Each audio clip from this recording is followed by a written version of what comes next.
Hey everybody, Melissa here. So today we're going to be in Photoshop and I'm going to show you how to colorize a black and white picture. Now this tool is still in beta, but you have access to it if you have a Creative Cloud account. Now the reason I'm really excited about this tool and some of these filters, these new filters called neural filters, is they are a gigantic step for Adobe in using AI or artificial intelligence through Photoshop. So let's go ahead and get started. So we have this black and white photo that we want to colorize. So we're going to go to Filter, Neural Filters, and from within here, we're going to go to Beta Filters. Now mine is already downloaded. If yours isn't, you can click on the cloud and it'll download it.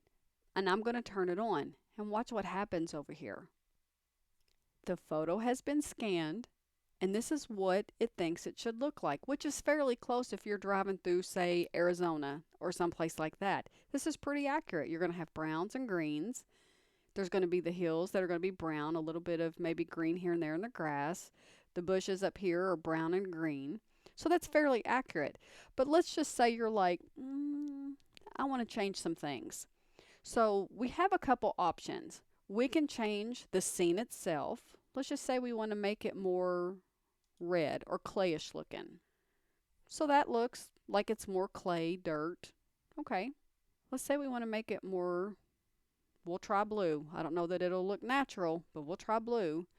And it kind of does. It really kind of, you can still see the green. It just kind of dulls the picture. So I'm not quite sure that's what we're looking for. Okay, let's look at magenta. Now that looks more like clay. It's really turned even what was kind of green over here to look like it's dead grass or mud or whatever. So that might work. Okay, let's put that back.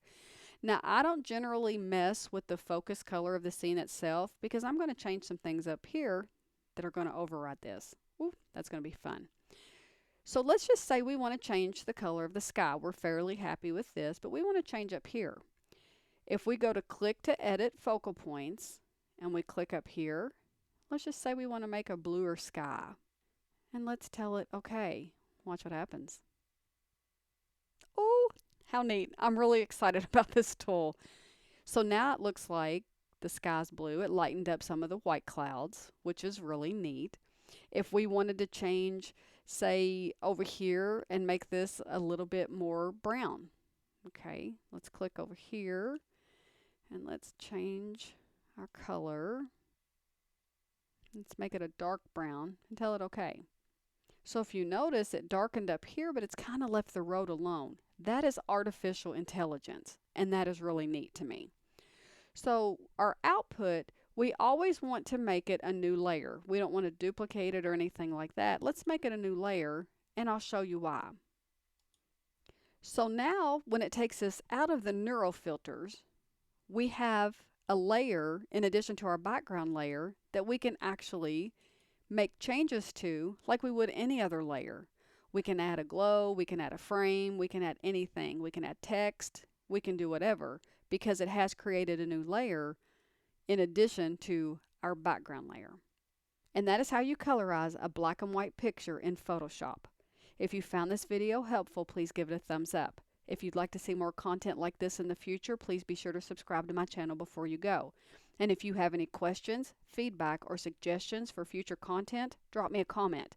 And I'll see you in the next tutorial. Until then, thanks so much for watching.